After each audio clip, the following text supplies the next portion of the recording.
इसी मकान को लेकर दर्शकों विवाद है। इसी मकान को लोग बेचना चाह रहे हैं। नमस्कार, आप देख रहे हैं दैनिक लाइव न्यूज़ 24। मैं आपके साथ डॉक्टर वीरेंद्र कुमार। जमीन विवाद रिश्ते को तार तार कर दे देता है। आज जमीन की खातिर लोग अपनों को भूल रहे हैं। भाई भाई को काट रहा है तो भगना मामा को मार रहा है, बाप बेटे को मार रहा है, पत्नियां पति को मार रही है। आज जमीन रिश्तेदारों से, खून के रिश्ते से भी ज्यादा कीमती हो गई है, पता नहीं क्यों। हम दुर्गा मंदिर की एक रिपोर्ट दिखाना चाह रहे हैं आपको, जहां ध्रुव अग्रहरी, आप नाम जानते हैं, बीड़ी खैनी पत्ता बेच बाच के परिवार को चलाने वाला शख्स है। समाज सेवा में भी अग्रणी भूमिका निभाते हैं। उनके पूर्वजों की जमीन है, परदादाओं की जमीन है, जिसको उनके अपने भांजे अंकित बेचने की कोशिश में। अंकित का कहना कि हमारी नानी ने हमको जमीन बेची। सवाल यहाँ ये उठता है कि जो पूर्वजों की जमीन, परदादा की जमीन है, दादा नहीं बांटा, और जो सभी भाई हैं उनके बीच में भी बंटवारा नहीं हुआ है। ये ध्रुव अग्रहरी कह रहे हैं, मैं नहीं कह रहा। लेकिन इसके बीच अंकित का कहना है, हालांकि अंकित से हमारी बात नहीं हो पाई, अंकित हमसे नहीं मिला, अंकित भी अपना पक्ष रख सकता है, लेकिन अंकित इस जमीन को बेचना चाहता है। जैसा कि ध्रुव अग्रहरी ने कहा कि 10 माह के बच्चे को हमने लाकर पाला पोसा बड़ा किया, बेटे से भी उच्च दर्जा दी, और आज वो बेटा भांजा जमीन को औने पौने दाम में बेच रहा है। अगर बेच रहा है तो उसके पास अधिकार कहां से आया? आखिर वो कैसे बेच रहा है? इन्होंने खरीदारों से भी अपील करने की कोशिश की है कि आप इस जमीन को मत खरीदिएगा, क्योंकि ये विवादित जमीन है। जब हम ही लोग, सीधी बात मैं ये बताऊं आपको, मान लिया कोई 1 किलो मछली मारा, किसी ने बीच में बंटवारा हुआ ही नहीं, कोई तीसरा टपक जाने 1 किलो हम इसके दे दो, झगड़ा तो लाजिमी है, झगड़ा तो होगा ही होगा, विवाद तो बढ़ेगा ही बढ़ेगा। वैसे भी जमीन विवाद में कईयों की जानें चली गई।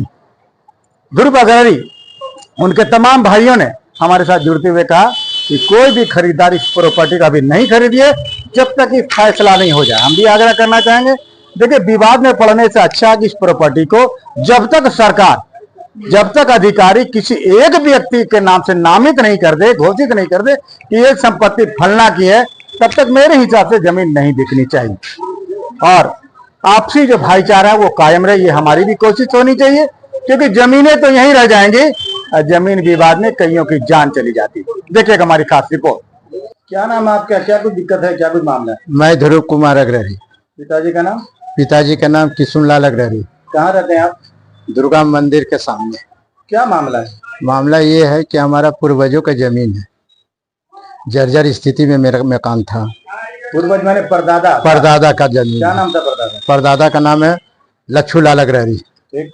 मेरे पिताजी का नाम है किशुनलाल अग्रहरी। किशुनलाल अग्रहरी का पुत्र मैं हूँ। मेरे पूर्वजों का जमीन है, जर्जर स्थिति के जमीन है, दैनिक स्थिति में मकान गिरने का लायक था, उसी मकान में हम लोग रहते थे। इस पीरियड में एक मेरी बहन है छोटी, जिसका नाम है गुड्डी देवी। गुड्डी देवी आज से 25 साल पहले उसको पति के साथ कुछ अत्याचार हुआ है। इस कारण वो पति को छोड़ करके मेरे शरण में आ गई। माँ पिताजी हम लोग घर में राय मशवरा लिए कि भाई कहाँ रहेगी, अब आ गया वहाँ, कोई इसको स्थिति नहीं रहने का, वहाँ इसको जान मार देगा। तो हम अपने माँ पिताजी से राय लिए, तो मैं अपना हिस्सा में हम अपनी बहन को 10 साल का बच्चा, दुधपिया बच्चा को मैंने शरण दे, 10 दिन का बच्चा। हाँ, अच्छा, उसको दूधमुहा बच्चा को मैंने और उसकी माँ को शरण दिए। उस दैनिक स्थिति जो जर्जर मकान था उसी में रहने के लिए, ठीक है, उसी में मैं भी रहता था। अब विधवा माता को भी मैं अपने साथ रखते थे, पिता को भी रखते थे, तब तक पिताजी गुजर चुके, तो माँ को भी उसी हम अपने हिस्से में रखते थे। खाना पीना देख पालन सब मैं स्वयं करता था। उस बच्चा को खिलाए पिलाए, पढ़ाए लिखाए, बड़ा किए। क्या नाम है बच्चे का? उसका नाम है अंकित उर्फ भविष्य कुमार अग्रहरी। ठीक है, तो इस पीरियड में इस पीरियड में देखे भाई, जर्जर मकान है, तो मकान के तोड़कर मैंने अपना मकान बनाया, ताकि माँ बहन सुखी सी घर में रहे, इधर उधर भटके नहीं। मैंने अपनी बहन को आपने आश्रय दिया। आश्रय दिए, इधर उधर कहीं भटके नहीं, हमारे ही मकान में रहे। इसलिए गुड्डी ने दूसरी शादी की? नहीं, गुड्डी शादी नहीं किया। ये हाँ, ये कहा कि भैया हम आपके साथ रहेंगे तो समाज में आपको मुड़ी गिराने नहीं देंगे। तो ठीक है, मैं अपनी बहन को रखा, इस कारण कि इधर उधर वो माँ बेटा भटके नहीं। मकान बनाने के बाद उस बेटा को मैंने शादी विवाह कर दी, अपने भगना को। अच्छा, शादी विवाह करने के बाद भगना का मतलब अपनी वाइफ से नहीं बनता था, केस उस हो गया, डोरी केस हो गया। डोरी केस हमने 2-3 साल में इसको फैसला करके फिर बहू के ला दी है कोर्ट के अनुसार, कानून के अनुसार। मोतिहारी के रहने वाले, कानून के, हाँ, मोतिहारी के रहने वाली है। अब मामला कहाँ फंस गया? अब मामला ये फंसा है कि अंकित कुमार उर्फ भविष्य कुमार उस मकान को बेचना चाह रहा है। तो हम अकबका गए, कैसे बेचेगा, मकान तो मेरा है। तो बोला कि मेरा नानी हमको रजिस्ट्री कर दिया, हमें इस चीज को जानकारी नहीं है। जब मकान ही बेचने को मतलब पूरा उत्तेजित हो गया, तब मैंने पता लगाया कि हाँ भाई, मकान इसी के नाम से है। अगर हमको इस विषय में मालूम होता तो हम मकान को बनाते नहीं। हमको माँ नहीं बताया। क्या आपके पिताजी? जी सर। बंटवारा हुआ था जमीन का? हाँ, पिताजी जो है थे। आपके भाई कितने भाई? हमारे 3 भाई। या क्या आपके तीनों चाचाओं में जमीन के बंटवारा? तीनों भाई में हमको बंटवारा नहीं हुआ है जमीन का। आपके अपने भाइयों में बंटवारा? हमारा नहीं, तीनों भाई कुछ का बंटवारा हो चुका था हमारे पिताजी के भाई में। अच्छा, और हाँ, हमारे 3 भाई में बंटवारा नहीं हुआ। उसका इस कारण जो जहां था वहां घर बनाया, मगर बंटवारा नहीं हुआ। ठीक है, इस पीरियड में माँ से वो किसी प्रकार का मतलब मती मार के या उसको डरा धमका के रजिस्ट्री अंकित करा लिया। और उस पीरियड में हम पटना में थे, हमें जानकारी नहीं था। तो हम मकान बनाए फर्स्ट क्लास, कहे दोनों रहेगा, बहू भी रहेगा, अपना कमाई खाएगा, बेटी की तरह रखे हैं। अब वो अंकित कुमार ना, इस पीरियड में हम 2-3 को गाड़ी खरीदी है उसकी, स्कॉर्पियो। उन्होंने स्कॉर्पियो चलाओ कमाओ खाओ, वो भी बेच के खा गया, बुलेट बेच के खा गया, मतलब हर तरह का संपत्ति जो है हमारा वो बेच के खा गया। मैंने कुछ नहीं बोला। अब वो मकान बेच रहा था, हम कहते तो मकान कैसे बेचेगा, मकान तो मेरा है। तो बोलता है मकान मेरा नानी रजिस्ट्री कर दिया। उन्होंने हमको पेपर दिखाया, नानी रजिस्ट्री कर दिया, हम मकान हर कीमत में बेचे। अब बताइए, इस स्थिति में मकान बेचना जायज है या गलत है? ये गलत है। और जो भी इस मकान को लेने के लिए इच्छुक बनता है, तो मैं कानून के तरफ से मैं उसे दंड दूंगा। मैं पीछे हटने वाले नहीं है, कानून के सहारे हम दिल्ली तक लड़ेंगे। हमारा नाम हो गया गोपी कुमार अग्रवाल। गोपी, क्या मामला आ गया? मामला ये है कि हमारे छरदादा की जो जमीन है, तो हमारे पूर्वज जैसे थे तो उस समय बंटवारा नहीं हुआ। ठीक है, हमारे पिताजी एक्सपायर कर गए 2003 या 4 में। तो हम लोग को बोला गया भाई जहाँ पे हो वहाँ पे आप अपना घर बना लो। हमने मेहनत किया और अपना घर बनाया। तो जब बंटवारे की बारी आई तो चाचा लोग बोलते थे जब सही हो जाओ, पैसा उसा हाथ में आ जाए तो बेटा हम लोग बैठ के अपना बंटवारा कर लेंगे। तो अभी तो हम जमुई से आए हैं कल, क्योंकि वाइफ का तबीयत खराब था।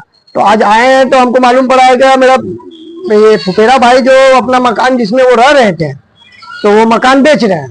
तो हमें जहाँ तक की जानकारी है, जब से हम होश संभाले, अभी मेरा 38 साल उम्र हो गया, जब से होश संभाले ये जानते थे वो जमीन अभी तक बंटवारा हुआ ही नहीं है, ना ही किसी के नाम पे है। वो टोटल जमीन मेरे दादाजी के नाम पे है और मेरी मम्मी के मंजू देवी के नाम पे रसीद कट रहा है। तो अभी हमको चाचा जी बोलेंगे ऐसा सब बात है कि फुफेरा भाई जमीन बेच रहा है। तो हम उसको फोन किए, उसको समझाने की भी कोशिश की अपने स्तर से कि बाबू हम जमीन बेच क्यों रहे हो, तो हम तुमको रहने के लिए मिला, अगर कोई चीज का दिक्कत है तो हमें बताओ, हम वो चीज पूर्ति करेंगे। इसमें मकान बेचने वाली क्या बात हो गई? आपको पैसा उसा की भी कोई चीज की जरूरत है तो आप खर्च के बताओ हमारे पास कि आपको 10 लाख 5 लाख का कुछ पैसा की जरूरत है तो हम आपको कोऑपरेट करेंगे। तो वो मेरा बात नहीं माना, बोला मेरी संपत्ति है, हमको नानी रजिस्ट्री कर दी है।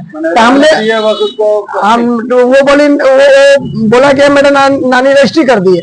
तो हमने उससे एक क्वेश्चन पूछा, क्या नानी का, मेरा दादा का वो संपत्ति था जो आपको नानी रजिस्ट्री कर दी है, या मेरा परदादा की संपत्ति थी जो आपको वो नानी आपको रजिस्ट्री कर दी? संपत्ति आपके परदादा की। वो बोला हम वो सब नहीं जानते, हमको नानी रजिस्ट्री की है, हम वो जमीन बेचेगा। और रजिस्ट्री के विषय में हमको जानकारी भी नहीं था। क्या कहना चाहेंगे लोगों? लोगों से हम यही कहना चाहेंगे जो उचित कार्रवाई हो सरकार के द्वारा किया जाए, और दूसरी बात क्या, अन्याय मिलना चाहिए। और जो भी ये जमीन खरीद रहे हैं आप अपना सोच समझ के ही खरीदिए, क्योंकि ये मोटा रकम हो जाएगा, और मोटा रकम होगा तो हम लोग उस पर केस करेंगे। तो आप अपना जमीन सोच समझ के ही खरीदिए, और जो भी खरीदिएगा वो फंसेगा ही फंसेगा, क्योंकि मेरे दादा की खरीदी हुई संपत्ति नहीं, ये मेरी परदादा की संपत्ति है। क्या नाम है आपका? विजय कुमार अग्रहरी। पिताजी का क्या नाम है? श्रीमंत किशोर प्रसाद अग्रहरी। क्या मामला हो गया जमीन मिलने वाला, क्या मामला? अरे हमारे दादी माँ जो है वो किसी को जमीन लिख दिया, बोलता है कि हम लिख दिए, लेकिन हम लोग को मालूम ही नहीं है कि उसको लिखा कौन है, वो हम भी नहीं जानते। और हमारी दादी, जबकि ये हमारा संपत्ति हमारे दादाजी के नाम पर है, और दादाजी तो है नहीं, दादाजी परदादा परबाबा के नाम पर? जी, परबाबा के नाम पे।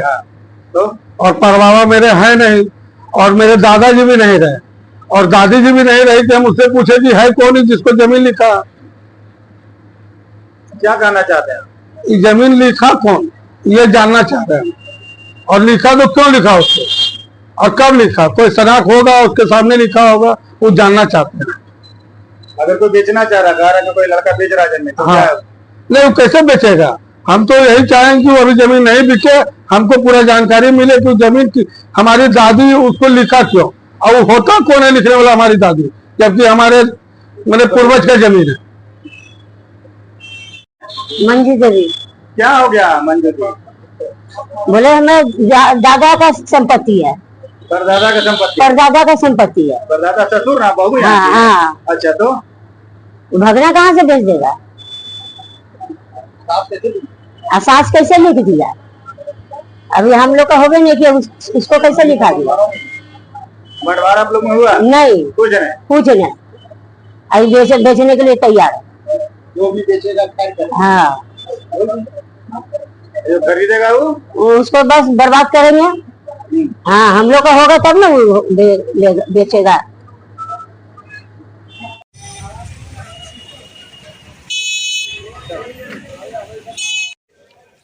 इसी मकान को लेकर दर्शकों विवाद है। इसी मकान को लोग बेचना चाह रहे हैं, जो इनके भगने। अब अंकित नहीं हमारे पास, अंकित रहता तो मैं उससे भी बात करने का प्रयास करता कि हकीकत है तो है क्या। देखिए, बिल्डिंग या फिर मकान जब बनता है ना, तो बहुत झंझावातों का सामना करना पड़ता है, कई कष्ट झेलते हैं, तब जाके किसी के सर पर छत आती है।